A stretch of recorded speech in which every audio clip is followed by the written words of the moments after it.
Bonjour. Good afternoon. Good morning, rather, and welcome to the Standing Committee on the Status of Women, meeting number 60. Today, on February 26, we will be pursuing our study of sexual harassment in the federal workplace, pursuant to Standing Order 1082. Today, our first witness will be the Royal Canadian Mounted Police Public Complaints Commission.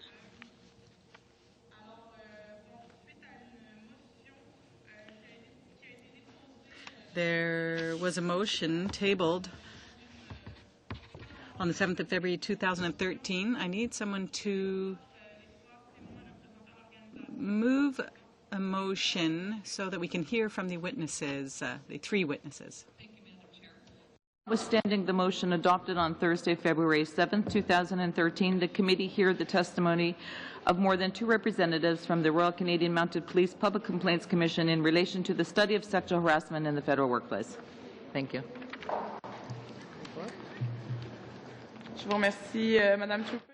Thank you, Ms. Troupé. Can someone ask for a vote for the motion? Everyone agrees. We have the consent. Unanimous consent. Thank you. I just have a few announcements to make to the committee before we begin our meeting. The committee will be sitting on the 5th of March. We have a witness who was only available that day, so I just wanted to let the committee members know that we will have a witness that day. That's all, and we can now move ahead with the Royal Canadian Mounted Police Public Complaints Commission with Ian McPhail, Interim Chair, Mr. Richard Evans, Senior Director, and Lisa Marie Inman, who is the Director of Reviews and Investigations. You have 10 minutes for your opening remarks, and then we'll move on to questions and answers. And I'll let you know when there's 1 minute left for your opening remarks. You now have the floor. Madam Chair, honourable members, thank you for the opportunity to share with the committee the results of the Commission's investigation into workplace harassment in the RCMP. Given how fundamentally important public support is to the RCMP's ability to carry out its duties and responsibilities, I felt it necessary to initiate a complaint and undertake a public interest investigation following reports that female RCMP members had faced systemic sexual harassment in the workplace. The Commission's investigation focused on the handling of alleged workplace harassment. It included all forms of harassment, not just sexual harassment. The Commission examined the adherence to RCMP policies and procedures, the adequacy of those policies, the thoroughness and impartiality of harassment investigations, as well as harassment-related training. In total, the Commission reviewed 718 harassment complaints filed between 2005 and 2011. We did not make findings in respect of individual harassment complaints. Nonetheless, we assessed the handling of each complaint filed. The investigation found that, overwhelmingly, the problem was with abuse of authority, in other words, bullying. The investigation also revealed that most of the alleged harassment occurred between regular RCMP members. Over 60% of complainants and 70% of respondents were uniformed police officers. The gender breakdown of complainants was virtually half male and half female, while respondents were predominantly male.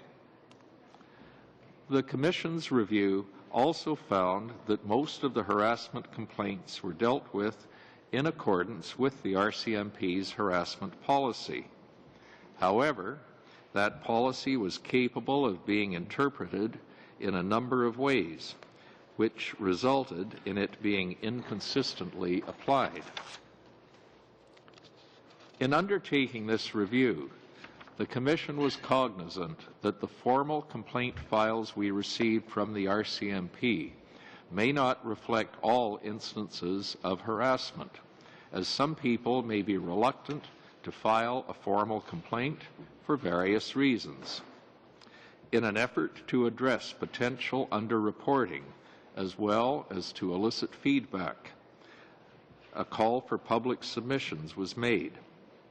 The Commission received 63 submissions and, in turn, conducted a number of interviews with interested parties.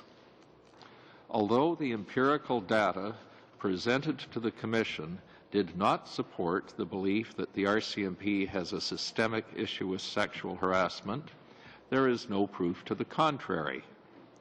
Moreover, the simple perception of the existence of systemic poor treatment of employees by colleagues and supervisors, regardless of gender, has a huge impact on both public confidence and the manner in which the RCMP is regarded. In addition, and perhaps more importantly, for those employees who suffered harassment or workplace conflict, there is a very real human cost. There is also a tremendous drain on the organization when such serious issues are not addressed in an effective and timely manner. As such, the Commission's report urged the RCMP to take a number of concrete and measurable steps to improve its handling of workplace conflict and harassment allegations, including revising the harassment policy to be more inclusive, instituting a system of centralized monitoring and coordination of harassment complaints outside of the divisional chains of command, and establishing an external mechanism for review of harassment decisions, separate from but not exclusive of the RCMP's labor relations process. The Commission also recommends that the RCMP develop a comprehensive method to evaluate respectful workplace efforts that is both measurable and quantifiable. The results of such evaluation must be publicly reported. All of this is intended to enhance transparency of the process, because only if you have what RCMP members themselves see as a fair, open, transparent, and expeditious process will people be comfortable in stepping forward, and will the public have confidence in its national police force. Harassment is a complex problem requiring a complex solution. Policy statements and written procedures are not enough to address this issue. There must be intent on the part of the RCMP to cultivate a more respectful workplace, and that intent needs to be followed up with actions. I am hopeful that the Commission's report and recommendations will help inform the RCMP in its efforts and further build on the Commissioner's recently released action plan. With that, I would be happy to answer any questions you may have. Je vous remercie beaucoup. Thank you very much. We'll now move on to questions, starting with Ms. Troupé. You have 7 minutes. I'd like to welcome our guest today. Sexual harassment in the federal workplace, that's the name of our study, and that's what our focus is here. And it's a very serious issue, and that's why we're here today and why we've been here this past few months. If I could start with a quote from my colleague on the other side, Ms. Ashton, from Commissioner Paulson's last visit. Ms. Ashton had indicated that we all want to see full resources attached to an effort to eradicate sexual harassment and harassment in the force. And I just wanted to make it clear that C-42 does give the Commission for Public Complaints an extra $5 million and the RCMP $9.8 million. So there is some funding attached there. Mr. McPhail, I would like to ask you this question, or if Mr. Evans or Ms. Inman would like to answer. What impact will C-42, the Enhancing RCMP Accountability Act, have on the organization? Thank you, Ms. Trooping. C-42, in our opinion, will have a positive impact on the organization, which is to be recreated as a new Civilian Review and Complaints Commission. Broadly speaking, Bill C-42 will provide the new commission with the power to compel witnesses and to compel testimony. It will give the new commission the ability to instigate broad systemic reviews. It will enable the Commission to work more cooperatively and to conduct joint reviews with our provincial counterparts. All in all, it will result in a much more robust authority for the new body, which I believe will have a positive effect. Thank you. You had just said that it gives you a broader systemic review. Can you just elaborate on that a little bit? What's the difference? Yes. Let me explain the difference, perhaps, between this particular report and a systemic review. Sure. This report is based on the current authority of the Commission to have what is called a chair-initiated complaint. So it's not necessary to wait until an individual makes a specific complaint. But if the chair of the Commission is of the opinion that there is a particular matter which should be investigated, the chair has the authority to institute such a process. The ability to conduct systemic reviews is broader. It's not necessarily dependent on there being a certain issue. And let me give you an example. Under the authority to be granted by Bill C-42, the new Review and Complaints Commission would have the ability to perform a systemic review of the RCMP's progress in implementing these recommendations and to do a broader review of attitudes and opinions of RCMP members to more accurately determine the full extent of this particular problem. Great, thank you. How does C-42 address the issues outlined in your recommendations? C-42 gives the RCMP commissioner the authority to implement some of the recommendations.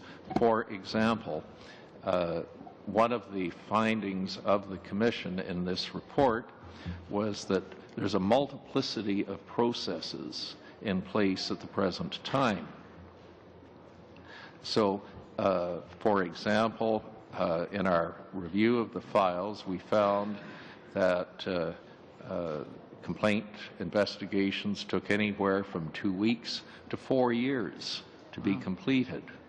And without knowing people's motivations, I think it's a reasonable conclusion to make that the prospect of spending up to 4 years involved in a complex and often difficult and stressful legal process might well cause someone to just avoid the process altogether.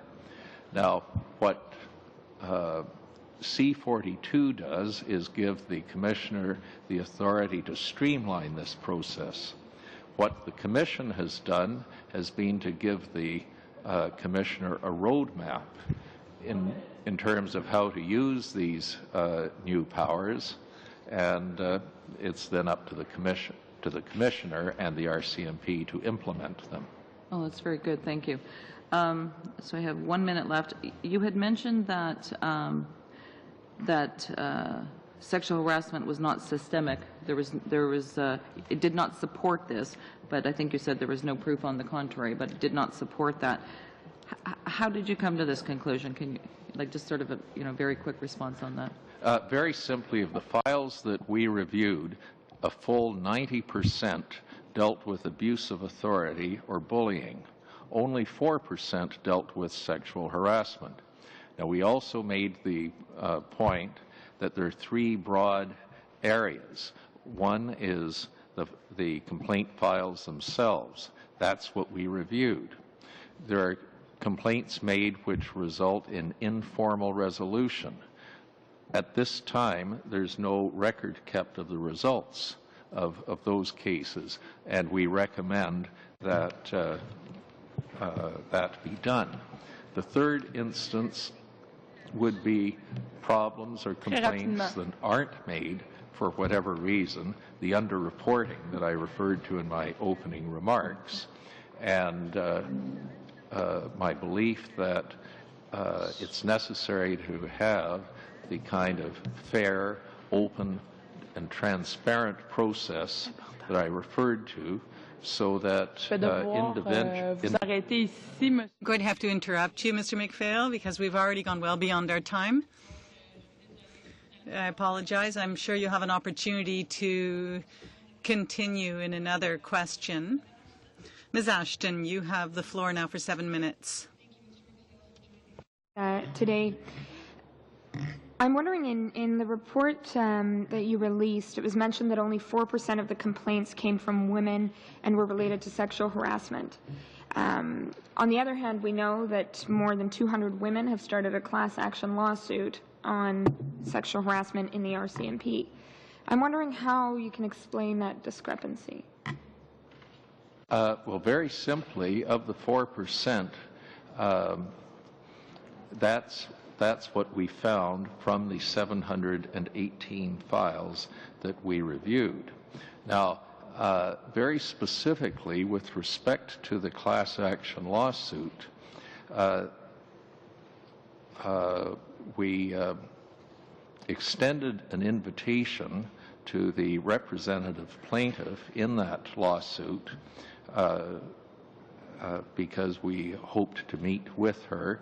On the advice of counsel, she declined to do so. And in terms of the specific numbers joining in that lawsuit, until it's been certified in accordance with the rules governing class action lawsuits, we won't actually know specifically how many members or former members are joining in that lawsuit. Do you think that women are afraid to come forward? We don't know. We do sense that there's an underreporting, and we've made that clear, and that follows on what I was saying in response to Ms. Truppy's questions concerning what needs to be done within the RCMP in terms of the openness and the fairness of the process to make it clear to members of both genders and of any status within the RCMP that they should feel more confident in coming forward, that they will be dealt with fairly, and that their careers and their lives will not be put on hold for years to come. Right, and I think that that's an important point. I mean, one of the things that we've been hearing from people associated to the RCMP, but also more broadly in the federal workplace, is when there isn't an indication that perpetrators will be dealt with accordingly and in a serious manner, that obviously is a disincentive to coming forward, amongst other reasons. My issue is with the reticence to call this a systemic problem. I mean, we've got a class action lawsuit. I mean, the country's been gripped by the allegations that have come forward. I mean, these are the people that we entrust our safety with, and yet even some of these officers are their own safety is violated in the most gruesome way. Why were you so quick to say it's not systemic? We weren't quick to say it's not systemic. Now, if I can first address the initial part of your question, one of our recommendations dealt with the issue of retaliation, and it's part of the complaint structure that we advocate. Very simply, we followed the evidence that was available to us. We acknowledge that the evidence we got did not necessarily provide a complete picture, but it was the best available. And we're confident that we received all of the files for the period of time in question. And those files did not reveal a systemic issue of harassment. That having been said, we were very careful to say that because of potential underreporting and the fact that records are not kept in cases of informal resolution, it's not possible to say definitively the contrary either. Mm-hmm. Recommendation number 4 is that an external mechanism for review of harassment decisions be implemented. I'm wondering if you can clarify this recommendation and why it's so important. What you're talking about, why it's so important. The key to credibility is independence. Now, the format for that external review can be a senior member of the RCMP reporting directly, who occupies a position in senior management. It could be somebody outside the RCMP, but it should be independent of the divisional chains of command. It cannot be seen as being responsive to other pressures. So the exact format that independence should take is, I think, up to the RCMP. Now, further with that, some people had suggested to us that the investigation of harassment complaints, the dealings with these, be completely removed to a separate body. We don't advocate that, and the reason for that is we believe that it would be a mistake to, in effect, contract out harassment problems to an outside body, because if you contract them out, they're then someone else's responsibility. Mm-hmm. And as part of the creation of a respectful workplace, harassment must be everyone's responsibility. Mm-hmm. And actually, on that note, just a quick question. I know my time is running out. When it comes to training, do you believe that in-person training when it comes to harassment is necessary? It's absolutely necessary. Now, in terms of the kind of in-person training that takes place now, there's very good training of cadets when they undergo their training at Depot and Regina. The RCMP has an excellent module of training for managers, but unfortunately, only a small minority of managers have taken that training. So we advocate that that be rolled out to cover all managers, and that follow-up online training be given to members on a regular basis. Je vais devoir vous arrêter ici, Monsieur McPhail. Going to have to cut you off, Mr. McPhail. I apologize, but we now move back to the other side with Ms. Lee Gordon. You have the floor.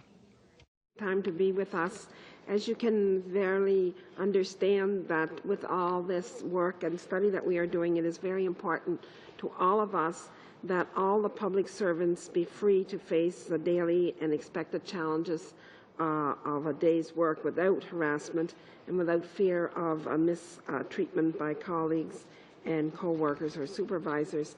And I assure you that our government places our whole confidence in the RCMP and in the system. So we thank you for being here and thank you for the work that you are putting forth. In your report, your first recommendation and your final recommendation address data recommendations that the RCMP implement a systemically compiled national comparable system of data collection and reporting in respect of workplace conflict. What sort of recommendations is the Commission for Public Complaints against the RCMP empowered to make, and will you address policy and procedures, disciplinary measures, and reporting? What measures would you follow? To begin with respect to the specific recommendation that you referred to, what I can tell you is that the review that the Commission performed was the first time, it was the first review that any body has ever analyzed all of the complaint files over a period of time, and with a view to assessing how they were handled and how that could be improved. And I would see this as being an ongoing process. It's not, no one report is going to solve the problem. No policy statement is going to solve the problem. There needs to be institutionalized within the RCMP, and frankly, I think this applies to any large organization, the ability, proper training, reporting, ongoing monitoring, and at the end of the day, outside review as to how the process has been conducted. Okay. And in your experience so far, what would you say is the one thing that will make the biggest difference in resolving incidents of sexual harassment in the workplace? Is there one thing you can think of, or? That's not an easy question, but what I would suggest is perhaps a consciousness on the part of people throughout the organization that individual respect of one's colleagues, regardless of rank, regardless of gender, is critical. And that if there is that kind of respect, which is going to come from leadership and good policy, I think that may be a little general, but I think that's what we're looking for, what I think we'd all be looking for, and which our recommendations are designed to help the RCMP accomplish.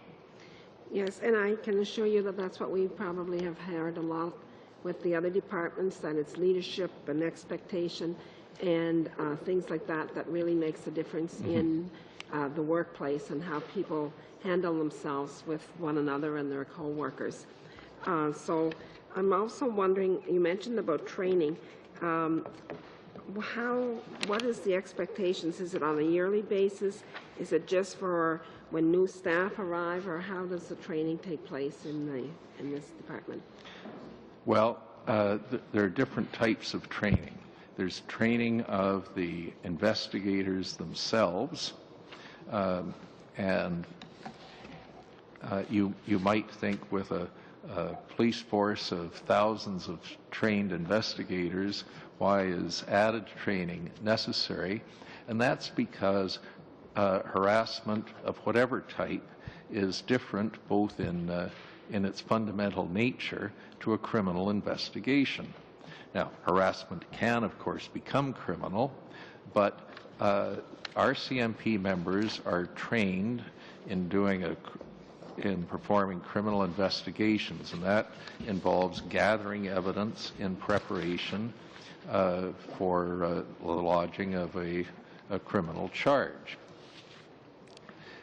With respect to harassment investigations, the goal, I believe, should be early intervention so that training of managers can enable the managers to spot the indicia of harassment before it becomes a serious issue. And then in terms of the investigators themselves, the initial steps should be remedial.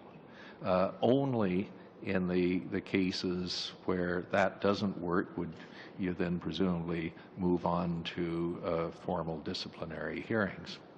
Okay. And I'm wondering, could you please describe in further detail what you think would be the best way to collect and harness data on sexual harassment in the workplace? Is there any special way that we could collect this data, or do you have any special idea?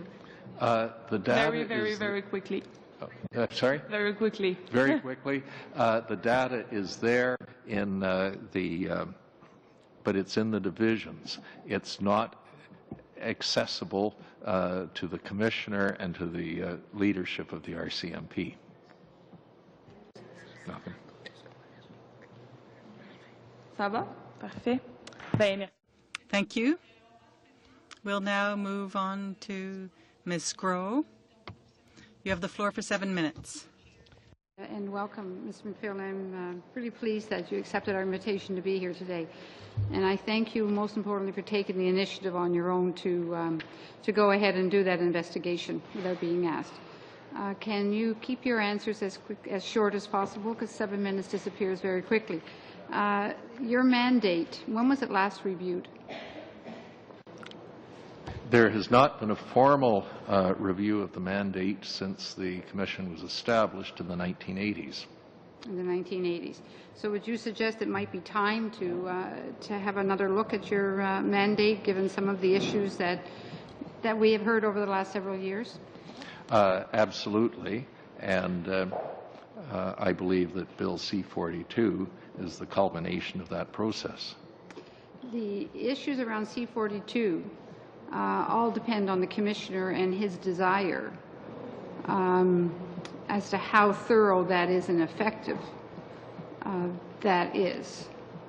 I mean, it's still putting the Commissioner in charge of everything, even under C-42. It gives him the extra powers, the new powers that he specifically asked for. But it always ends up being totally up to the Commissioner how this goes and how thorough a lot of these things are actually enforced, is it not? Legislation can give tools.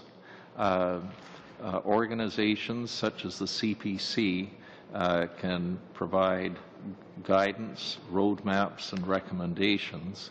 I think in any organization there's an issue of leadership, and every organization is dependent on the leadership within that organization to use the tools given to accomplish the goals set forth.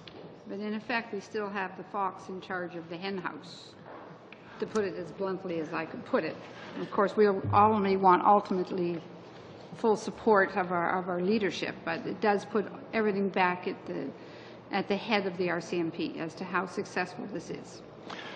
With respect to our recommendations, that's not totally correct, And here's where I might differ with you somewhat, because the final recommendation that we made was that there be ongoing review by an external body, and I would anticipate that that would be the new Civilian Review and Complaints Commission, pursuant to its powers of doing systemic reviews of progress of the RCMP in implementing the recommendations and dealing with issues of harassment.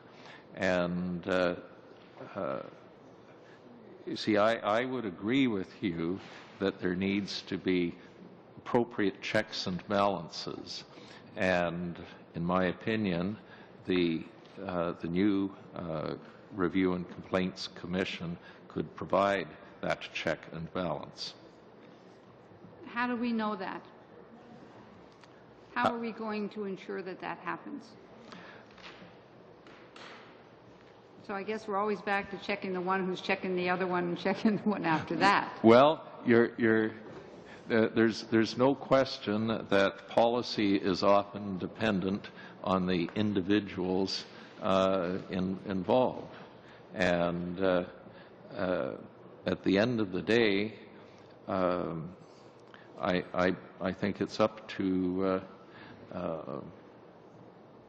the Canadian public and through their will, as expressed through their parliamentarians, to insist that that take place.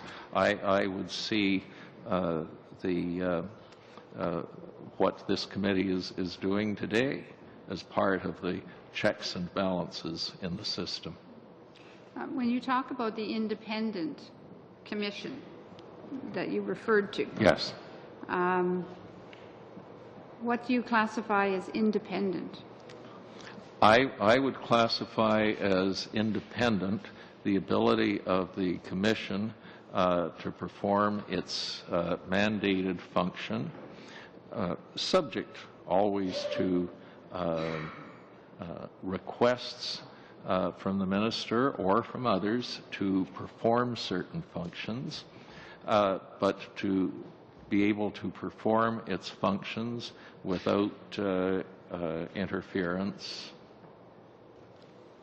In your 11 recommendations, which I thought were all no doubt very helpful and helpful to the government, but when you talk about the external review mechanism of the decisions be implemented, why wouldn't you want that external body to do the complete investigation and subsequent recommendations? For the reason I outlined to Ms. Ashton, which is that it is something that we considered, discussed amongst ourselves, but by outsourcing that very critical function, it then becomes somebody else's responsibility. And I don't think that we would want to encourage that particular mindset. We have independent commissions overseeing police services throughout the country that operate very well and have been very successful, that are, arm's length away very quickly do completely that investigation. And so why is it we would be different with what makes the RCMP think that they're any different? I may have misunderstood your question because very definitely there needs to be external review of the RCMP's actions. When I answered the question, I was thinking in terms of the conduct of the specific investigations into specific harassment complaints. External review is necessary to determine how effectively those are conducted. Thank you very much. Welcome. Merci beaucoup. Thank you very much. And we'll now move back to the other side with Ms. Ambler. You have 5 minutes. For being here today, we appreciate it. My question is with regard to the recommendation 11 and specifically the data collection and when Ms. O'Neill-Gordon was, her last question had to do with that, and I noticed that you were a little bit rushed in your response, and you were talking about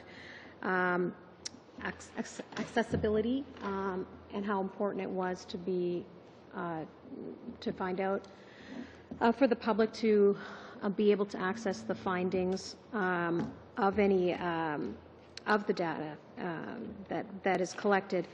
But I wanted to know also, since this is a relatively new thing, started in 2011, how you're doing it, what kind of data is important for you to collect? Like, are you collecting it, data about the complainants, about the departments that it's in? I want to know what kinds of questions are being asked and how detailed it is, the information that's coming in, and how that ultimately will help, the way it's collected, the way it's accessed, and how that will help. And with respect to this question, Ms. Inman led the team of investigators and is, so has great familiarity with the data. And so I'm going to ask her to respond to that particular question. Thank you. Please, by all means. Okay. Just to clarify, I wasn't sure whether you were referring to how we're collecting data on an ongoing basis, how the RCMP collects data, or how we collected data in terms of this investigation. I'm concerned a little bit more with going forward and how it will be done. Okay. Yeah. So pursuant to the recommendation that we made was directed at the RCMP. So the Commission itself won't be collecting RCMP data on an ongoing basis, although, as Mr. McPhail mentioned, it will be open to the Commission or the future Commission to go in and sort of do a specified activities review or a systematic review at that point of how the RCMP is doing with its harassment commitments. But going forward with respect to the RCMP's data collection, what we're suggesting is this centralized system that collects all the data, basically relating to what's currently there, just brought into the center. So about the complainant, what type of issue it is, what the allegations are, what resolution is sought, and what most importantly, what ends up happening with the complaints, what steps are followed throughout the way, and how it was eventually resolved, as well as any details of the investigation. Okay, thank you. And do you think that that the process, as it will be, or as it's developing, I guess, into the system that we will have, which I believe is more detailed than it used to be, obviously, more comprehensive. Yeah. Yes. Will it add credibility, which will then lead to the independence that Mr. McPhail was talking about? Do you believe that there's a direct correlation? I think that our thinking behind it was that when you're able to point to a meaningful set of data that you can be sure is consistently collected and has validity, if you can show what the problem is and how you're dealing with it, it builds credibility in the organization's ability to deal with the issues it faces. So we're hoping that that recommendation does contribute to more credibility and for the employees and how the organization is dealing with the issues that they bring forward. Sure. And ultimately, it will help in terms as well, indirectly, in that people who are suffering from harassment will feel more comfortable if they can see the numbers that it's being dealt with. That's the goal. Yeah. Okay. That's good. And because your investigation revealed the 718 complaints over 5 years, and it was interesting to see that the 4% of that were classified as sexual harassment it's consistent with what we've been hearing from other federal departments. Their number is more akin to sort of 3%. But I'm not sure. Madame Ambler, vous avez écoulé votre... Ms. Ambler, you've finished your time. You only had 5 minutes in the second round. and whether I mean it's been covered a fair bit, but you know you've talked about it being a systemic issue. But, Madame Embler. Okay, Je sorry. m'excuse. Thank you. Zambler, I'm sorry, I have to cut you off. You've gone over your time, and we'll now. I'm sorry, that's the way committees work. We'll now move on to Ms. Day for 5 minutes, and I'm sure our witness will have an opportunity to follow up. Thank you to the witnesses for coming today. And my first question is for Lisa Marie Inman.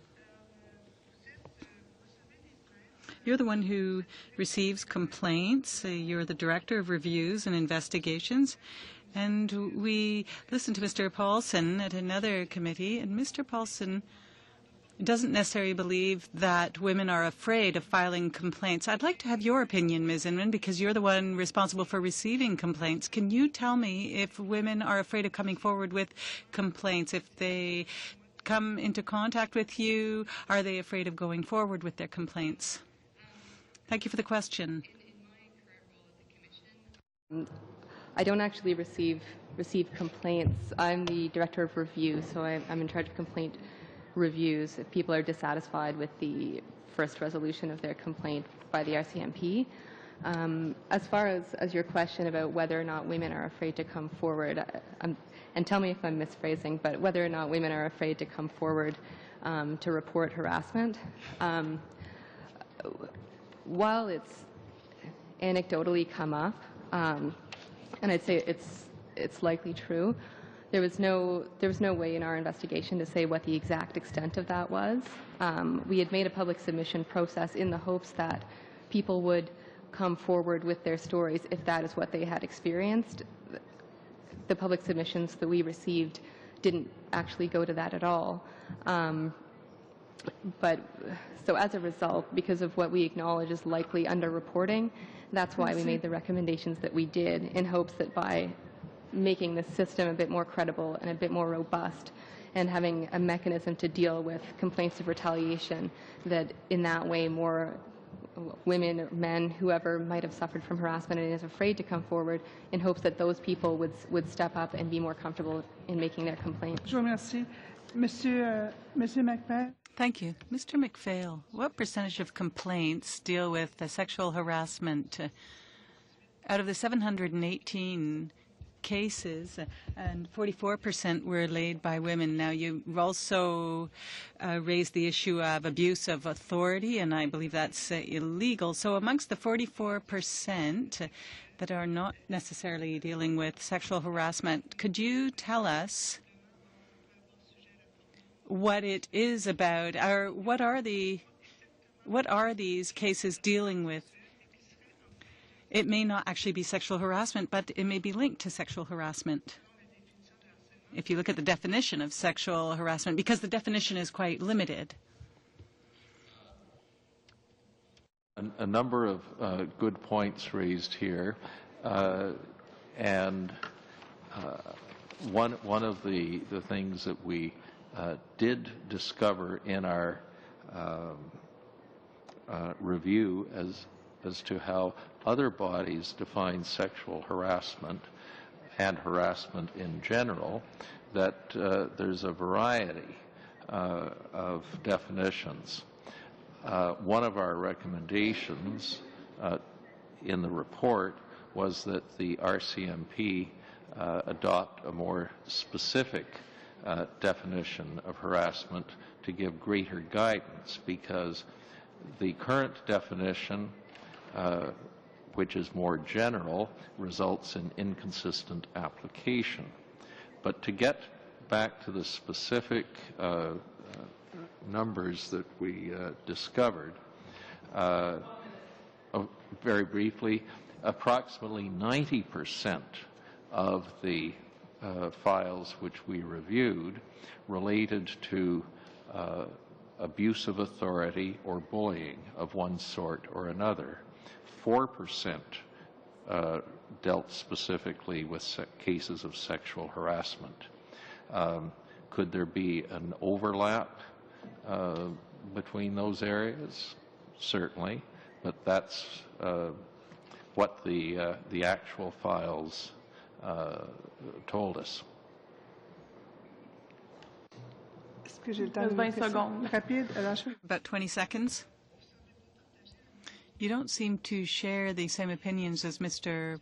Paulson with respect to systemic harassment within the RCMP. Systemic means it's throughout the system and harassment caused by the system. Do you think you could put together data that would show whether or not there is in fact systemic harassment throughout the RCMP?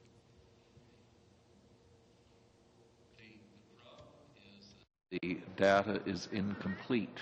So the short answer to your question is no, it's not possible. That's why we have strongly recommended that improved data collection be implemented, because it's only Toi, if vous arrêtez ici, Monsieur McFay. Mr. McPhail, I'm sorry, I'll have to cut you off. Ms. Day is over her time, and we will now move on to the last question with Ms. Young. You have 5 minutes. For coming today because I am a member of Parliament from BC. So obviously this issue is very top of mind and very important to us. And I'm very, very impressed by your proactive and measured response to this very large issue. The fact that you went ahead and did this report is quite incredible, and the fact that you have statistics now and some concrete evidence in which to back up your reporting to us, I think that's very commendable.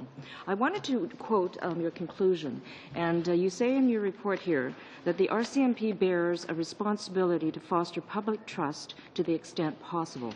When the public perceives that the organization is unwilling to adequately protect and discipline its own employees, it's difficult to see how their interactions with the police and trust in the organization would remain unaffected. It is for this reason that swift and effective action must be taken by the RCMP in terms of dealing with workplace conflict and harassment, and taken in a manner that engenders the confidence of both members and the public. And of course, we fully support that, which is part of the reason why we're doing this study. Do you think, and I know that you've spoken about this earlier, but I want to give you some time, does Bill C-42 answer this question of restoring public trust and giving you the tools as a large organization with some of these issues to address the issues that you found within? Very simply, I believe that Bill C-42 gives the Commissioner of the RCMP the tools that he or she requires in order to perform his or her duties. It provides the tools which we believe are necessary to enable the Commissioner to streamline an extremely convoluted process. You've clearly reviewed the report, and one of our charts showed tried to illustrate the complaints process. It's actually far more complex than even that chart would suggest. Now, I, like many members of the public, were very shocked, actually, that it would take a 4-year process, all kinds of legal machinations, a very dispersed process, as you were saying, across the country for people to get their issues acknowledged or even their cases lodged and all of that sort of thing. So Bill C-42 gives the Commission for Public Complaints an extra $5 million and the RCMP an extra $9.8 million. Will this address the issue? Will it restore public confidence? If properly used, the answer is, I think, yes. And the additional funding has to be intelligently used. As I said, Bill C-42 provides the tools for the Commissioner to do so. And in my opinion, this report provides a roadmap to the Commissioner as to how to move towards this goal that I think everyone here, regardless of affiliation, shares. Now, because timing is of an Yeah. essence right now, Okay. because I've only got 5 Yeah. minutes, I'm going to move on. Yes. Other departments that have come before us, like Canada Post and et cetera, have indicated their high level of good and best practices, positive outcomes, has been because of training and leadership. Two things that you've identified in what the RCMP needs to implement, and I see you've done so already. As of November 2012, I understand that 94% of the employees had already taken mandatory online training. Is that correct? That's correct. So in other words, do you feel that the RCMP has moved quickly and therefore the government to address restoring confidence in our national police force? Yes or no? The short answer would be yes. Therefore, we also have in front of us an international report looking at best practices in other countries around the world, as well as the United Nations. And when I read that and I distill what you've done in terms of what you're suggesting in your report and what we have done in terms of Bill C-42, would you say that you finally have the resources and the tools necessary to align the procedures and policies and what the RCMP needs to do to bring it into 2012 and 2013 and beyond, and by centralizing the responsibility and accountability in this manner? If our Bill C-42 does give the Commissioner the tools necessary to do the job, we provided the roadmap. In addition, Bill C-42 gives the new Civilian Review and Complaints Commission the ability to then follow up to provide the necessary checks and balances, and the new funding will certainly enable the Commission, and I trust the RCMP to do that job.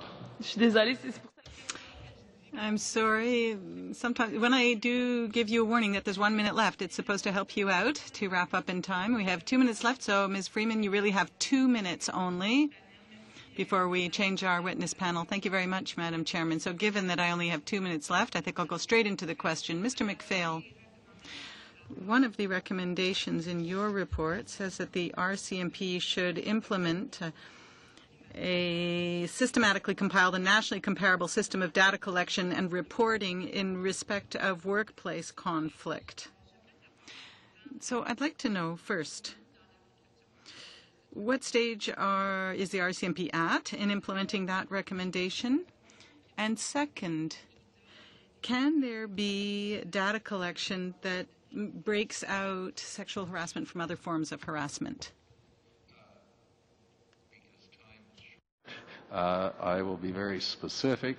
With respect to question number 1, I believe that that's a question that you should address to the Commissioner as to his progress in implementing that particular recommendation. With respect to question number 2, there is no reason why, and in fact, it definitely should be the case that the compilation of harassment information and records should spell out the types of harassment that the complaints deal with. Final question then. Given that we assume, or given the lack of information that we currently have, we assume that there are people who are not coming forward, and that is part of the problem as well. Do you think that the collection of data would increase confidence and have lead to more women coming forward, and also lead to more women wanting to join the RCMP? It's not possible to separate one from the other. The collection of data is necessary to give the Commissioner and the senior leadership of the RCMP the information that they need, because you can't address a problem if you don't know the extent of the problem. But all of the recommendations are important, right through to the better training, the independence of the investigatory process, and the checks and balances to be provided by the new Civilian Review and Complaints Commission. Thank you so much, Mr. McPhail. Obviously, this is very interesting, but we do have to move on because of the time. So that wraps up for our first panel. Thank you so much for having taken the time to answer our questions this morning. I'll suspend for a few minutes in order to give our next panel of witnesses time to come forward.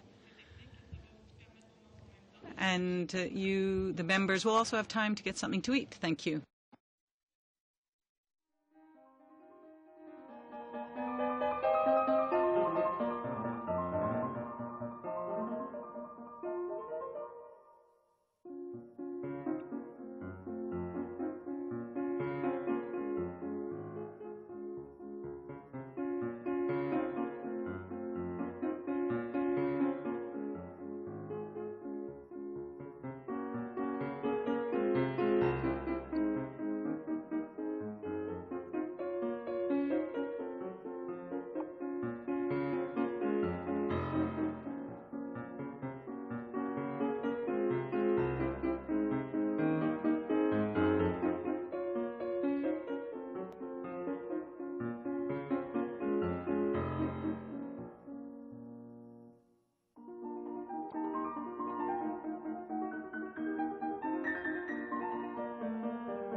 Come back to your seats, please.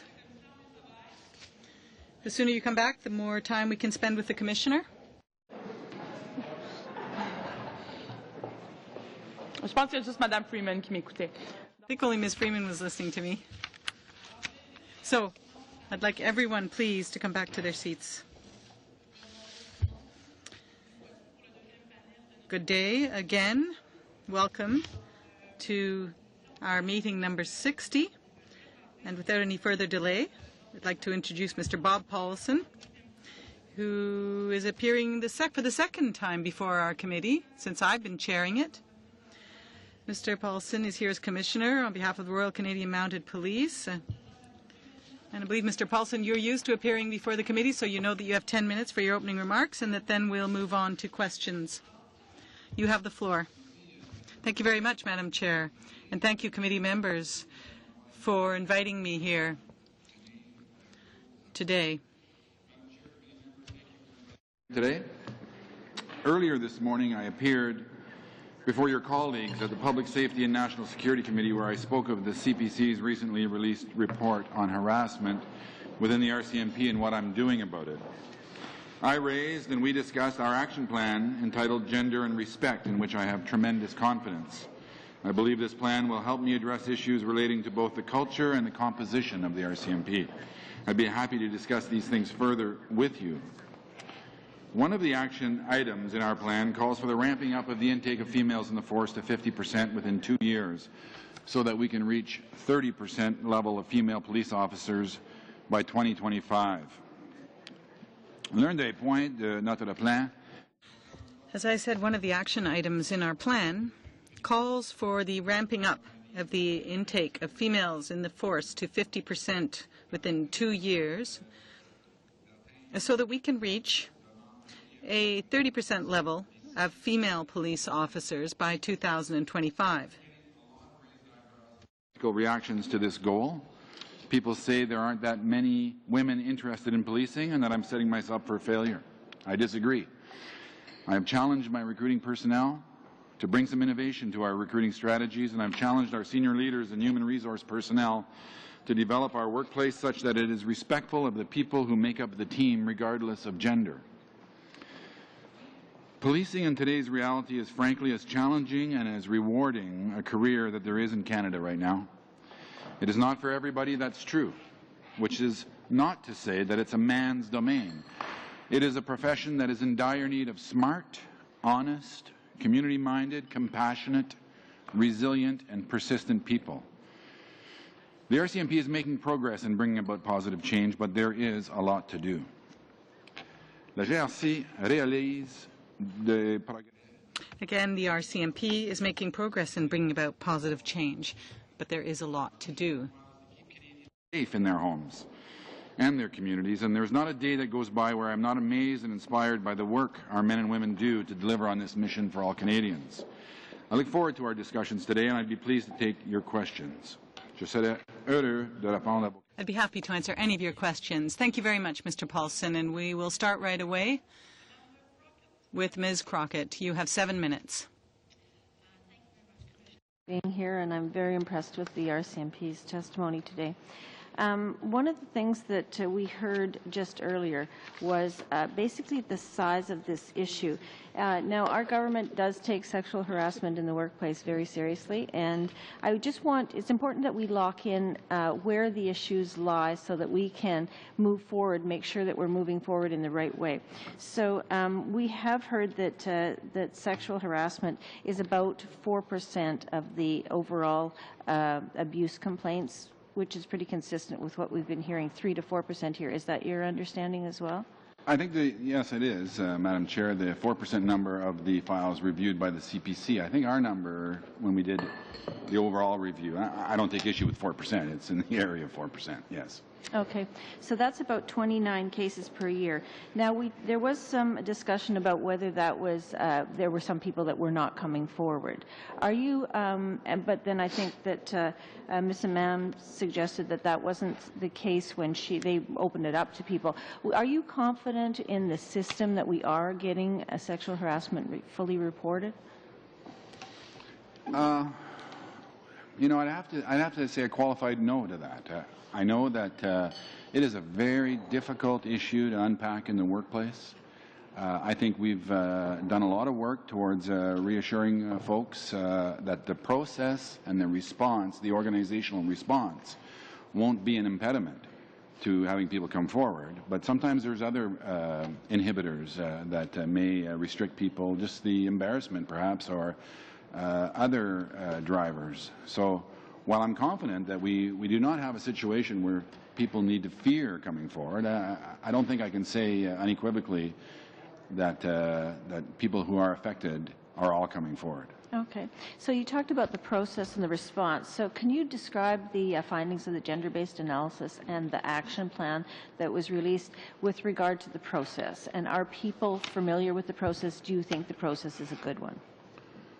Okay. Well, just very briefly on the gender analysis, what that found was some things that were outside of this discussion around harassment and sexual harassment. And frankly, it found that our policies and generally our practices were, generally bias-free in terms of gender issues. But there's a number of other troubling things that came forward, not unlike what the CPC discovered. I think I heard Mr. McPhail referring to a problem of bullying, and I've described it as misuse of authority and so on. So the Gender Action Plan, Gender and Respect, as it's entitled, sets out to take on a whole bunch of issues beyond the harassment and sexual harassment issues towards going towards a respectful workplace. And a number of things are contemplated in that report. I think, I know there are 37 action items. Many of them deal with how we respond and will respond to harassment complaints, what kind of standards and investigative standards we would have in response to some of these things, timelines and so on. So we've taken a big step forward to try and put some objective analysis around the organizational response to harassment. But beyond that, I think we have to recognize that there are behaviors that have to be modified to prevent workplace conflict and harassment. Okay, so I'm glad you raised the issue of bullying. So that's what you're describing as misuse of authority, and bullying, essentially, those are the same things. So that is predominantly the largest part of the case is 90%. So now, how are people going to be able to bring these cases forward to resolution? Apparently, the systemic issues regarding that are something that you're really looking at. Well, any number of ways. Of course, the existing ways of making a complaint to people outside of the chain of command, but we've even begun to provide for, confidential reporting lines and other means of having people identify those. But I think we also have a responsibility to drive the reforms from the top down, and so that people, the people who are misusing the authority, the people who have a misunderstanding of what their job is, are not committing those sort of conditions in the first place. If I could just, how are you going to do that? Well, by effective leadership and accountability and oversight. By me, for example, I've restructured the organization in terms of having all of the commanding officers report directly to me. And so we meet frequently, and I can go directly into an issue and make sure that they are delivering on what my expectations are. And that I expect, without sounding overly militaristic, that's how we're going to do this. Is we're going to move the sort of leadership yardsticks forward by leading the organization. And you are raising these issues of bullying when you meet with them directly, one-on-one, on a consistent basis? Well, I'm raising on a consistent basis. What I'm raising is style of leadership, employee engagement, respect for other people in the workplace. That's consistently a discussion that we have.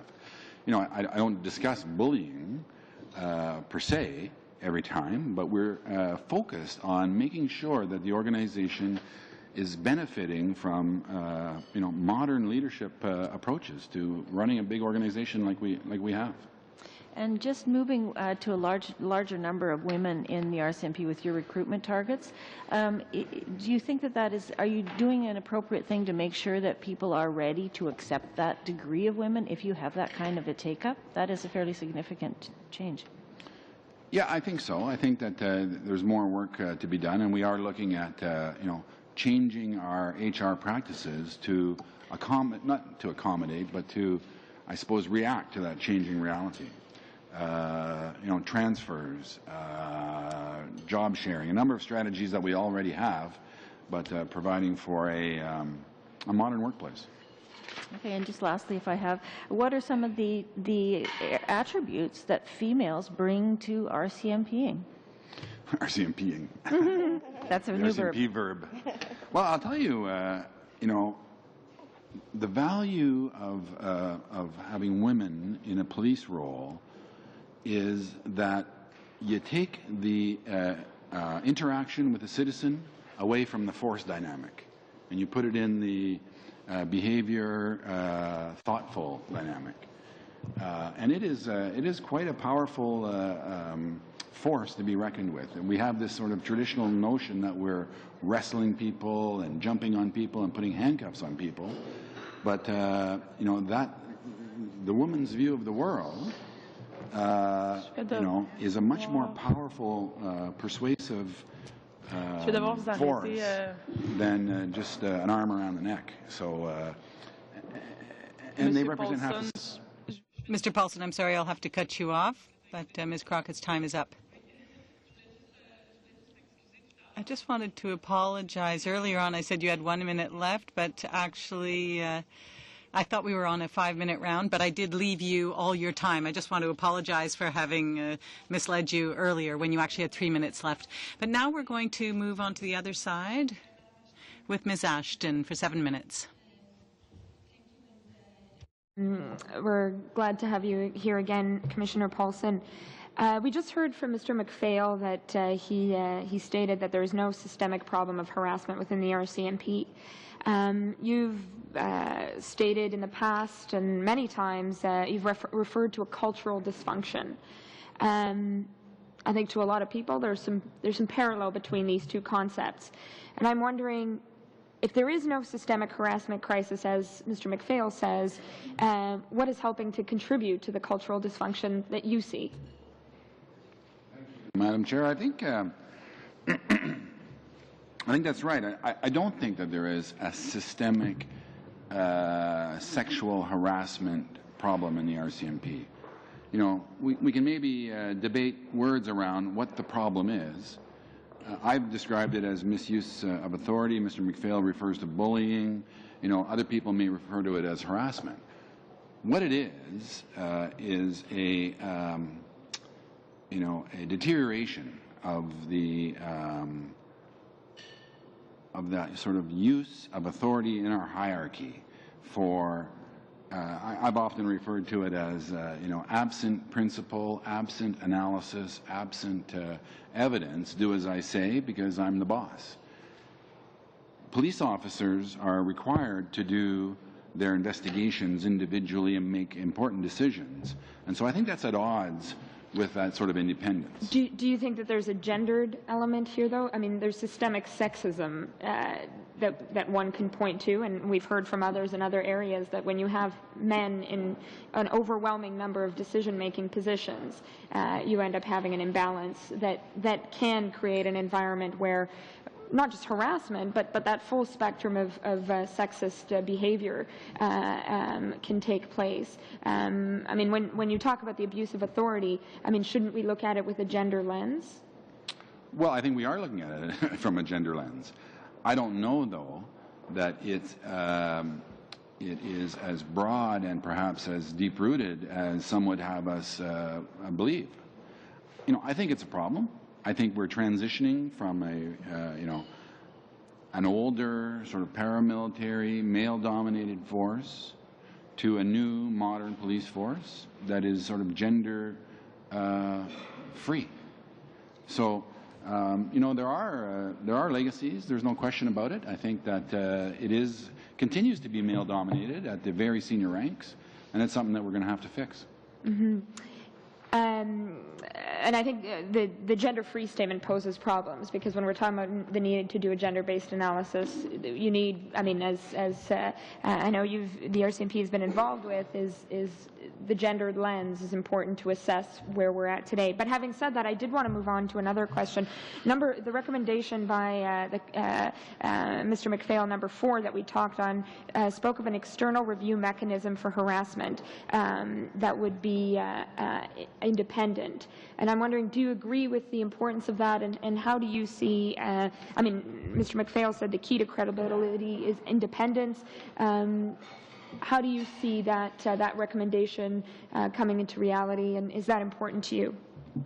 No, I think it is. I think the element of independence ultimately in reviewing the force's response to harassment complaints and ultimately reviewing the disposition of some of these complaints is important. You know, how that independence, for example, I think there's a wide range of understanding of how that independence will be brought to bear from, you know, independent outside the force investigators for harassment complaints to the existing mechanism that we have today of the External Review Committee that ultimately reviews these things, the federal court which has weighed in on some of these things, the CPC now, and in their new iteration as the Civilian Complaints Review Body, will be available to do these independent reviews. And so I think it's important. It's important to confidence within the force and from outside the force. In today's news cycle, there was a reference to the RCMP expecting a cut of $58 million. I'm wondering, have you heard of that figure? And when we're talking about, I mean, you've got some very bold targets here in terms of recruitment. Obviously, financial resources will be necessary to get on with that. Never mind the actual process of dealing with sexual harassment. I mean, we're talking about funds that are necessary here, and yet we hear news of this cut. Have you heard about this lack of or this potential cut? And could you tell us what the importance is of having a strong financial base to do the work you need to do? Sure. I have not heard of a cut of $58 million, so I'll have to get on my berry as soon as I'm done here. But, you know, that said, we have contributed and participated in our end of the deficit reduction exercise. We're well positioned to achieve those goals. As I said earlier this morning, you know, I don't think this transformation turns on resources particularly. There will be some need for resources, and as some said this morning, you know, there's $10 million, almost $10 million provided for in the new Bill C-42, and that's to do a number of things. So I don't think it turns on resources. It turns on attentiveness of managers and executives to deliver on this action plan and to report it to folks such as yourself. Just coming off of this message that we've gotten that women are afraid to come forward often with harassment, abuse. 2 weeks ago, the Human Rights Watch report came out about the harrowing experience of Aboriginal women in northern BC, and again, this idea of being afraid to come forward. And I'm wondering if you support the Human Rights Watch recommendation to curb alleged abuse against women and girls, specifically Aboriginal women and girls, and this notion of bolstering training to counter racism and sexism in the treatment of Aboriginal women and girls by RCMP officers. Okay, well, let me just say, look, you know, I am against the abuse of women, girls, humans. You know, that's our job, frankly, as a police force, is to intervene when those kind of situations arise. I'm very troubled. I said that this morning, and I'll say it again now. I'm very concerned on this notion that somehow citizens are afraid to come forward with allegations of abuse at the hands of the police. That's very troubling at a very significant level. So I think you know, that's not my experience, and that's not my officers' experience in some of these areas, that people are afraid to come forward. I think we need to understand that better. We need to have all of the facts available to do a complete assessment as to what is giving that idea to people that they should be afraid of coming forward.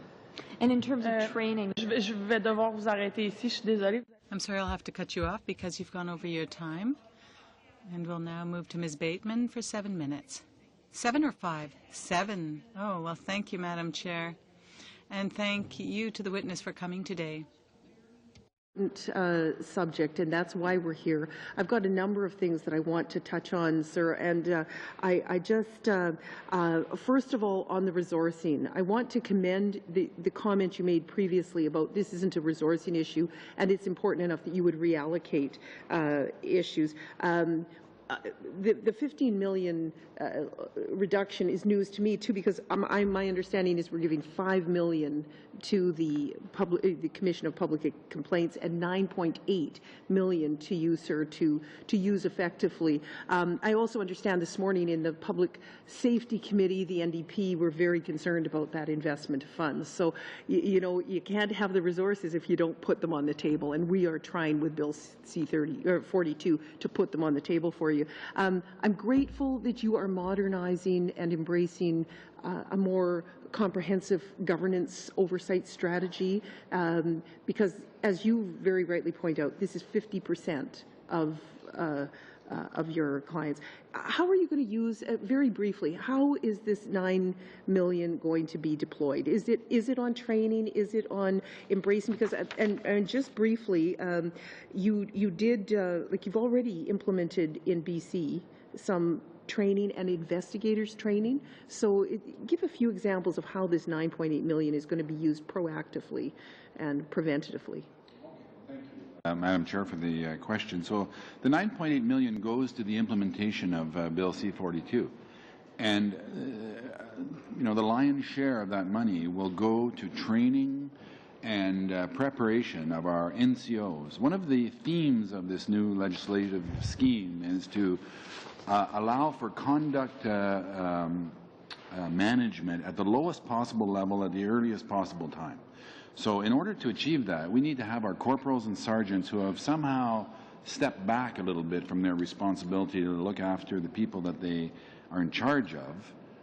We need them trained up on how to faithfully implement the new approach to conduct management. So a lot of... Is this mandatory now? Well, not until the Act comes into force, but so it will be, yes. We are preparing. In fact, we have a huge working group that's preparing a number of things to manage the new relationship, for example, with the CPC as it becomes the civilian review and complaints body.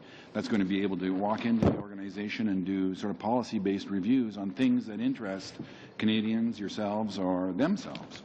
So you've already made an assessment of the effectiveness of the training that you're about to put in? You've got 94% of your employees. Well, that's a little bit separate. That's a mandatory harassment training that we get everybody trained on what the rules are, what the prevention is, what the identification systems are, what the reporting streams are. That's a 94% compliance with that harassment training. Excellent. Our training in the C-42 regime will be much more broad across the force and somewhat revolutionary in bringing the discipline and conduct management down to the front line. And that's how it's effective. And as you said, 51% of the population are female. The point was made earlier by a colleague that there's a concern about women. I recognize the stats that have been prepared from your commissioners in the Commission's study. 44% of the complainants are female. 49% of the complainants are male. And that speaks to the importance of not just having a female filter on this. Could you speak to that briefly? Well, that's exactly right. I mean, sexual harassment sort of has its own connotation of, you know, being completely unsatisfactory. Harassment more broadly, as we've been talking about it, bullying, misuse of authority, you know, affects everybody equally. Mm-hmm. So, and I think it goes to how we interact with each other, the respectful workplace approach that we're deploying across the country right now to modify our workplace such that people are working together as a team irrespective of gender. And you'll be using the investments from C-42 to ensure that respectful workplace environment? Yes. Throughout. And early intervention systems and offices to, you know, resolve workplace conflict before it becomes a formal complaint and heads off. You know, one of your colleagues,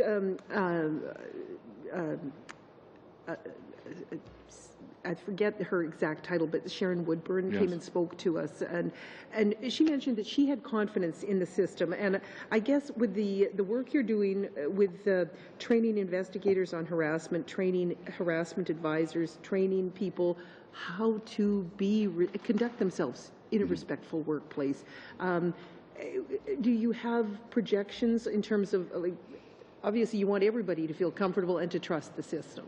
Right. Is that part of the work of Bill C-42? Well, I think that, yes, I think Bill C-42 will allow me to develop some flexibility in reacting to the workforce today and into the future. And our action plan that I've spoken of in my opening comments also sets some very real targets for us. For example, we're shooting to reduce our harassment complaint intake across the board. And we need to track those things, we need to understand them, and we need to demonstrate success there. And I'm very impressed with the fact that, Suleiman, une minute. Could you just speak to the governance changes broadly that you're instituting? We've got a minute. Well, the governance changes in the force or in respect of... respect to how it's going to strengthen the ability to have a respectful workplace for both men and women in the RCMP. Okay, well, I think that the way I've approached it is to have my COs, each one of them for each division, which corresponds to a province or territory, with the exception of a division, deploy a respectful workplace strategy that is monitored by us at headquarters, but features the engagement of employees, the creation of employee advisory groups, mechanisms for raising issues that employees are experiencing, and governing, the workplace and how they interact. Explaining to them, how we're tracking harassment complaints, how we're tracking discipline issues, and so on. Je vais devoir vous arrêter ici, Madame. I'll have to cut you off now. You've used up your time, and we'll now move on to Ms. Grove for 7 minutes. For coming again. I hope you'll have the same courage to answer some of our questions that you had when you were initially here the last time. So we very much appreciated that. But I have to say that you have a huge challenge in front of you. There was a full page, I don't know if you've seen it on the National Post this week, should we get rid of the RCMP? And there was a whole lot of comments in there. And the RCMP represents, for all of us as Canadians, something that we're immensely proud of. And that's been tremendously tarnished, not only by the sexual harassment, by a lot of the harassment complaints and so on that has come out. And so the government responded following your last meeting by introducing C-42. There's some money in the budget to help you and all that. How are you going to convince a young woman in Alberta who's a member of your police service that she's being harassed by her supervisor, who's also her detachment commander? How are you going to convince her that she's safe to go ahead and lodge this complaint? Like, how are you going to build the trust of the men and women, not only of Canadians, but all of the men and women in the service out there that are under-reporting? We know that goes on because people do not report these things until they reach a point where they can't handle it anymore. Where is she going to go when it's her own her detachment commander who's the one doing the harassing in a small rural Alberta area? Well, so 2 points, 2 answers. One is she's going to have a number of avenues available to her, picking up the phone to making a confidential report into the center of the organization so that it goes around that officer in charge. But more importantly, I want to address your question around, having the confidence, these people, our members, our employees, having the confidence to raise these issues. Like I know intuitively that there is a reluctance to complain against authority. I get that. Mm-hmm. But we have, and we continue to build, a number of strategies from employee consultative groups to, anonymous means of complaining, to having an increased level of oversight and supervision and leadership on that detachment commander. Like, I don't want to have a condition where anybody feels that if they're being bothered, harassed, or put out, that they're incapable, or that the organization is incapable of taking their complaint. So it's about an atmosphere. Pardon me? It's about an atmosphere. You can have all the policies you want. It's about an atmosphere where things are either acceptable or not, and clearly a lot of unacceptable practices have been allowed to continue because, men are men and women are women and things just happen.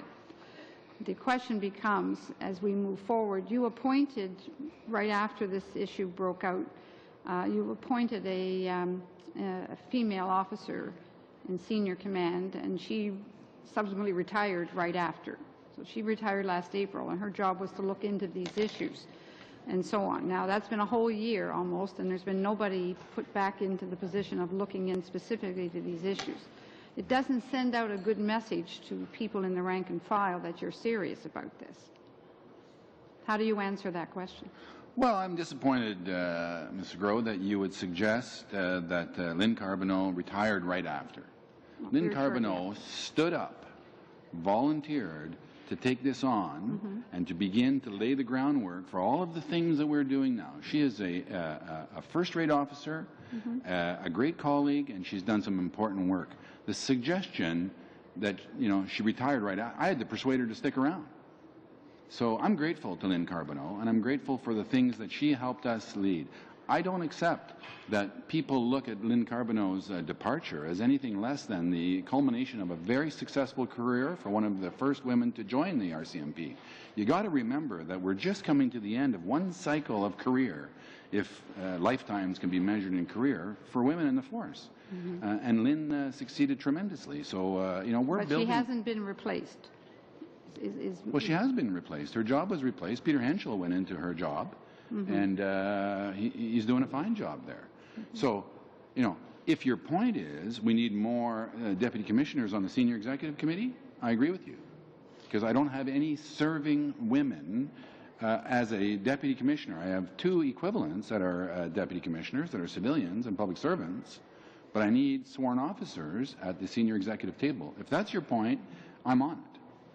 Well, if 50% of your men and women have been with you, I understand, less than 5 years, how are you going to possibly get these new officers and the ones that are there up into management positions in the future? How are you going to move them up beyond a basic level? Well, the action plan discusses that at some considerable length, and I'll briefly describe that. We have, you know, a good, if I can use the term, feeder pool of candidates at the NCO and senior NCO level. Got to get those folks interested in the commissioned officer ranks. Many of them are, not enough of them are. So we are tasking out our COs and senior officers to embark on a mentoring program of reaching out to the talented candidates and to bring them along. Then, when they get into the officer corps, we need to be developing those people by special consideration for job exposures. So a transfer to command, mentoring, and getting those people ready for the senior executive. And we're well positioned, although, you know, you wouldn't be able to tell it by looking at the senior executive committee right now, but we're well positioned and we have a good succession plan to do just that. But I agree that we're short at the senior executive rank. I become concerned continuously because we don't have a completely independent commission that looks over the RCMP to the same sense that Toronto Police Service has and many of the police services across the country have. Or they at least have a union that oversees and provides a vehicle for various of the issues that you are trying to deal with now. Do you not think that it would be helpful to you as an organization, especially if you're trying to establish a new direction under your leadership, that would be helpful to you in the organization to have that? Okay, well, I misunderstood your question there. An independent commission to oversee the RCMP? Well, you just heard from them. Well, yes, on that one there, but an arm's length one farther away from who's going to appoint the people on the current one that you're referring to on the C-42? Not me. And so they'll be arm's length from you? Absolutely. And your comments about having a unionized workforce in the RCMP? Okay, well, I mean, that's not for me to decide whether our employees unionize or they take advantage of the existing approach, which is the staff representative system. That's for them to decide. I assert and I agree with the idea that, you know, members need to be represented. Our employees need to be represented with management. And how they do that is up to them. Je vais devoir vous arrêter ici, Monsieur Paulson. I have to cut you off, Mr. Paulson. Ms. Groh has used up her time. I'd ask the members just to please watch closely. When I say 1 minute, it means that you have 1 minute left. Thank you. And now we'll continue with Ms. James. And you have 5 minutes. Commissioner Paulson. I'm going to start, I don't think anyone's touched base on this particular topic. It has to do with your zero tolerance policy. I believe it was back in November, so we're going back a few months. We were told that that policy is actually now being enforced or was being enforced at that point in time. I'm just wondering if you could talk about or comment on the value of that type of policy, whether that's still first and forefront when dealing with issues and talking about workplace harassment, whether it be sexual or bullying or whatever the case may be. I wonder if you can comment on that and whether that's still at the top of the list of things that you're enforcing. Okay, well, thank you for that question. I think that, the zero tolerance approach is better understood as making sure that all of our supervisors and leaders are acting proactively when they see circumstances that may give rise to some of those complaints. And when people do make complaints, that they better be acting on them in accordance with our policies and our best practices and so on. So that's how I understand, the zero tolerance approach to these kind of discipline and harassment issues. But, more broadly, I think what we are trying to do is get our leaders and our members, frankly, engaged in these issues to make sure that even, the entry-level constable has a full understanding of what harassment is, what the dynamics of a workplace are, how workplace conflict can lead to these sort of protracted problems. So we're doing that at depot, we're doing that in field training, we're doing that with supervisors at their first level entry into the corporal supervisory world, we're doing that with middle managers, and we're doing it with executives. So that's what we need. We've tinkered and we have a plan to refine our process in response to some of these complaints, but I'm much more interested in avoiding these complaints, and that comes from the behaviors of the officers in the workplace. Thank you very much. We've actually heard from numerous witnesses that have stated, being proactive, dealing with the situation at the very lowest level, making sure employees are aware of what the signs of harassment might be, and making sure that it doesn't escalate to a higher degree that we now have seen. So you mentioned earlier, and I believe it was, I'm not sure whether it was one of my colleagues or across the floor, but you talked about, and I think you were referencing Bill C-42, that part of that is going to be training and implementing conduct, or training leaders or different levels within the RCMP on different policies. So I'm glad that you did mention that. Thank you for that. We actually heard earlier in the previous hour from Ian McPhail, and I'm going to try and quote him. I wrote it down in scratch writing, so I'm going to try and read my own writing. He indicated that Bill C-42 is part of the process, and it's going to give the Commissioner of the RCMP the tools to perform his duties and the right tools to streamline a very convoluted process. Do you agree with that statement? Yes, I do. So when we talk about a convoluted process, we're talking about the process with regards to how we've been dealing with sexual harassment and harassment. So the measures within C-42 and the additional funding is going to assist in that particular application. We've also, and I've heard it a number of times come up in committee questions from the other side with respect to too much power or authority being in one person's hands or in one office. Now, Bill C-42 is actually going to assist in centralizing the responsibility and the accountability in one office, and that office is yours. Do you have any concerns with that, or I guess the question is someone has to be in charge. At the end of the day, someone also ultimately has to be in charge of something, regardless whether it's this, could be any other factor in our day-to-day life. Someone has that responsibility. Do you think that responsibility does lie within your office, and is that the right direction to go? No, I think it is, and I think I've heard the similar criticism that, that there's a concern that too much power is being centralized in my office. And I don't think that stands the test of examination, because there's ample mechanisms for accountability as well with that increased authority that I'm going to be asked to discharge. And what's more important out of all this is that it gives me and the force into the future the flexibility to adapt. We've been stuck with this sort of antiquated system of discipline and human resource management because it's statutorily prescribed. Now, the strategy is one that is going to use regulations and commissioner standing orders, which will allow us to react to a changing environment and changing workplaces. So, you know, the accountability to the external review committee, to the... I'll stop talking. Merci, Monsieur Paulson. Merci, Madame James. Thank you, Mr. Paulson, and thank you, Ms. James. Now, you see, when I don't say you have 1 minute left, then nobody knows how much time they have left. No, I'm sorry, it was my mistake. I forgot to jump in. Ms. Ashton, you now have the floor, and I believe you'll be sharing your time with Ms. Day.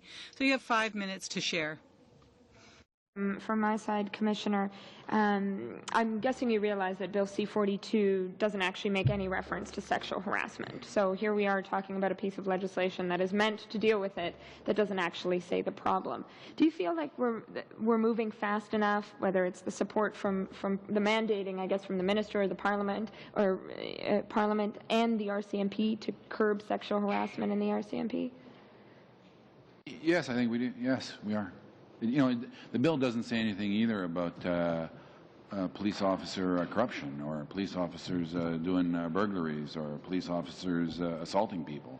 But it's understood that the conduct and the discipline that attaches to our employees in discharging their duties as police officers is what's being centrally considered. And that includes harassment, harassing behavior, including sexual harassment. One might say, though, that sexual harassment, of course, is the elephant in the room, or in this case, it's what we talk about as a principal focus. So the fact that it's actually missing from a bill that's meant to deal with it is problematic, and that's one of the points that we've raised. I just want to go back, Commissioner, to the final point around missing and murdered Aboriginal women. Next week at the UN Commission, this is going to be a major issue for Canada. And when we're talking about women being afraid to come forward, which is similar to officers that in their instances of sexual harassment, what is the RCMP doing on the ground in places like northern BC, even in where I come from, northern Manitoba, in terms of training? What is being done within the RCMP so that people feel that they can come forward? Okay, well, thank you for that question, because the RCMP is very active in training our members and insisting that our members are plugged into their communities where they have the responsibility of policing. So our members get frontline training in terms of awareness issues, cultural sensitivity issues. Across this country, we bring in people from the groups that we are asked to police to help train our officers on sensitivity issues and issues unique to those cultures. I will point, as I did this morning, to Project Devote in Manitoba, which is looking at missing and murdered Aboriginal women in Manitoba. Project Care in Alberta, former one in Manitoba. Project Even-Handed in British Columbia, and the Highway of Tears investigation, EPANA it's called, all have very sophisticated, elaborate, deliberate outreach programs into those communities, because we recognize that we're not going to solve those crimes and those terrible circumstances without the engagement of those communities. So my officers and I have been to the north frequently. I have met with them, and I would invite you and your colleagues to come out to Prince George, to spend the night with us in a police car, see what we do, see how we interact with these people, because it's not accurately reflected in some of the reports that you've been reading. Quickly add to that, it was problematic that we heard that the RCMP was challenging the figure of 600 plus women when in fact city police from across the country are involved with this matter as well and have their own figures. And we need, when we're talking about the importance of dealing with women, whether there's... on a un point d'ordre Madame Troupé. Point of order from Ms. Troupé. Sexual harassment in the federal workplace, and if we're going off on another tangent, we're not on the same page. OK. Je considère que j'aurais pu dire la même chose à Madame. Well, I could have probably said the same thing to Ms. James. I do understand what your concern is. Ms. Ashton, if you could please be more specific in your question so that it stays on topic with sexual harassment. On est au point d'ordre. J'espère qu'on a... Oui, excusez. Sorry to interrupt, but I just heard you say you could have said the same thing to Ms. James. What did I say that was out of line with regards to RCMP and so forth today? Oui, effectivement, parce que vous étiez beaucoup plus axé sur... Well, you were dealing with Bill C-42 rather than sexual harassment, but I allowed that question to go because I felt there was a link that which it probably was, and so I asked Ms. Ashton also to stay on topic. Ms. James. When other members of this committee have also mentioned Bill C-42 and the effects and the direction that bill has taken. So I would respectfully ask you to take that back. Effectivement. Non, je refuse de retirer mes... Well, no, I won't withdraw my comments. I'm sorry, Ms. James. Yes, there are other MPs who referred to Bill C-42, and they kept that link with sexual harassment, as I stated, and as I will repeat again. And this is unfortunate because we have the Commissioner before us and we're wasting our time, but I will repeat the same thing that I said. I listened to you. And I expected that a connection would be made with the topic, and that happened, and I believe that's where Ms. Ashton was doing as well, so I've allowed it to go. Does that answer your question?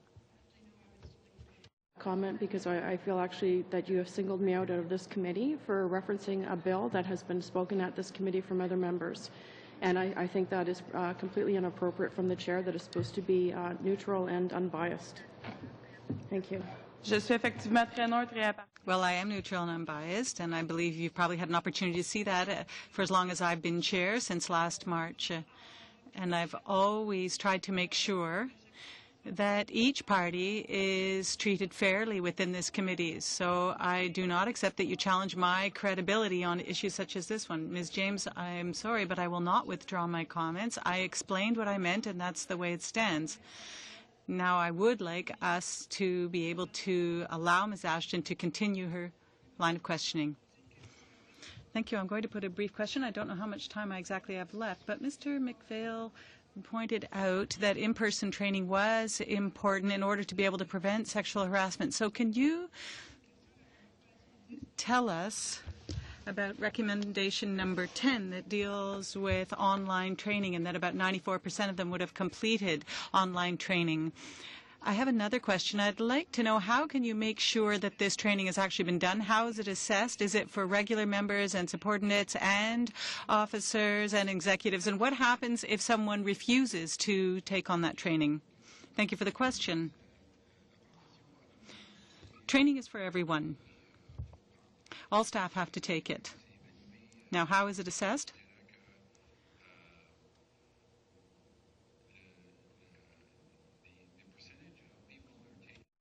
And succeeding at it, and the response that we're getting from the members who are taking it. And we're talking about online training here, but I want to go back to the face-to-face training, the in-person training that is being left out of the equation, because we do, and our supervisors and our managers and our executives who are all going through these training processes for their new duties all feature face-to-face, in-person training, discussions and testing on leadership and harassment as well in that training. So it's not to be just left to the computers and online training. There's an in-person component to it. Merci. Je vais devoir vous arrêter. Thank you. I'll have to cut you off at this point. We have 5 minutes left. If Ms. Troupe would like the floor, you have 5 minutes. And thank you, Commissioner Paulson, for being here.